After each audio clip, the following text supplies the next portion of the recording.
Xəzər dənizi, tarixin, təbiətin və həyatın nəhəngi təsəvvür et. Səhər açılır, sahilə gəlirsən. Dalğaların səsi yoxdur. Külək əsir, amma suyun səsi yoxdur.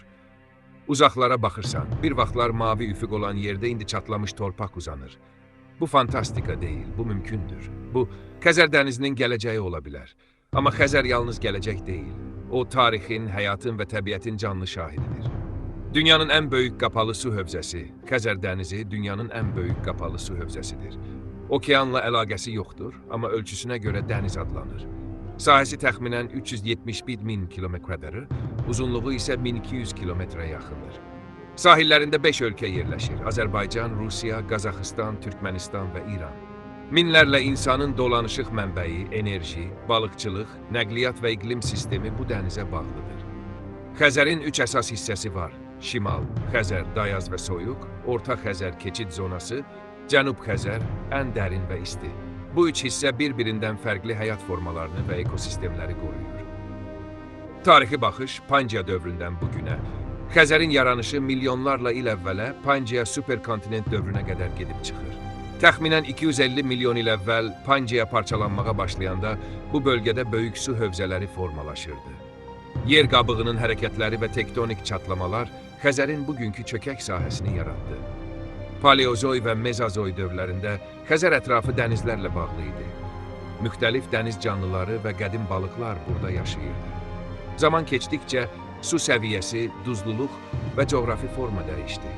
Xəzər dənizi indiki forması ilə son 5-6 milyon il ərzində stabilləşdi. Bu müddətdə bir çox nadir və endemik növlər, həmçinin yaşayan fosillər meydana çıxdı. Qız qalası və sahil xətti.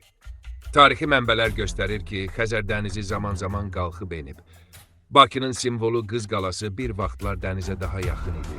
Dalğalar qala divarlarına qədər çatırdı. Arxeoloqlar Xəzər dibindən qədim yaşayış yerlərinin izlərini tapıblar. Bu, göstərir ki, dəniz min illər boyu dəyişərək şəhərlərin həyatına təsir edir. Sahil xətti indiki dövrdən fərqli idi. Xəzərin yaxınlığı Qız qalasına ticarət və təhlükəsizlik baxımından üstünlük verirdi. Balıqçı qayıqları və ticarət gəmiləri buradan hərəkət edirdi. Təbiət və qədim canlılar. Xəzərin təbiəti olduqca zəngindir. Orada həm nadir, həm də qədim növlər yaşayır. Qədim və nadir balıqlar. Xəzər su itisi. Endemik növ. Yalnız Xəzərdə yaşayır. Nərə balığı qara kürünün əsas mənbəyi.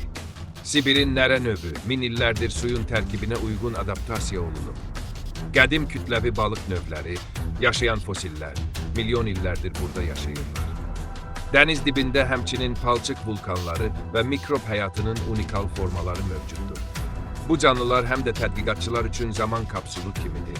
Milyon illərin ekoloji izlərini daşıyırlar. Xəzər həm də quşların, sürünənlərin və nadir su heyvanlarının yaşayış məkanıdır. Sahil zonaları onların çoxalması üçün kritik əhəmiyyət kəsb edir. Su səviyyəsinin dəyişməsi.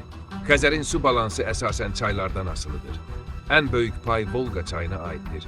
Ümumi suyun təxminən 80% buradan gəlir. Amma iqlim dəyişir. Yağıntılar azalır, buxarlanma sürətlənir. Çayların axını azalır. Hər il dəniz biraz daha geri çəkilir. Əgər bu proses sürətlənərsə, sahil xətti geri çəkilər, limanlar funksiyasını itirər, balıqçılıq sektoru zəifləyər, ekosistem zərər görər. Balıqların və canlıların gələcəyi. Xəzərin su səviyyəsi düşdükcə ekosistem domino effekti ilə çökə bilər. Duzluluq artır, oksigen səviyyəsi azalır, balıq növləri yox olur. Xəzər su itisi və nərə kimi qədim növlər risk altına düşür. Dəniz dibində qalan duz və çöküntülər küləklə havaya qalxa bilər. Toz fırtınaları kənd təsərrüfatına və insan sağlamlığına təsir edə bilər. Mikroiqlim dəyişir, yaylar daha isti, qışlar sərt keçir. Enerji və iqtisadi əhəmiyyət. Xəzərin dibi enerji ilə zəngindir.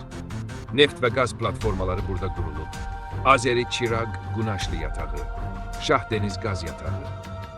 Su səviyyəsinin ciddi düşməsi iqtisadi tarazlığı sarsıda bilər. Bəzi platformalar quruda qala bilər. Boru kəmərləri və liman infrastrukturu risk altına düşər. Xəzərin enerji ehtiyatları həm region, həm də dünya üçün həyati əhəmiyyət kəsb edir. Gələcək perspektiv. Tarix göstərir ki, böyük su hövzələri dəyişərkən nəticə yalnız ekoloji deyil, sosial və iqtisadi də olur. Min il əvvəl Qız qalası dalğalara yaxın idi. Bugün isə su uzaqlaşıb. Sual qalır, 1000 il sonra insanlar bugünkü sahilə baxıb nə deyəcək? Burada bir vaxtlar dəniz var. Və ya onlar vaxtında hərəkət etdi və Xəzəri qorudu. Seçim bizimdir. Final Xəzər dənizi sadəcə su deyil, o tarixdir, o enerjidir, o biomüxtəliflikdir, o həyatdır. Onu qorumaq həm tarixə, həm təbiətə, həm də gələcək nəsillərə hörmətdir.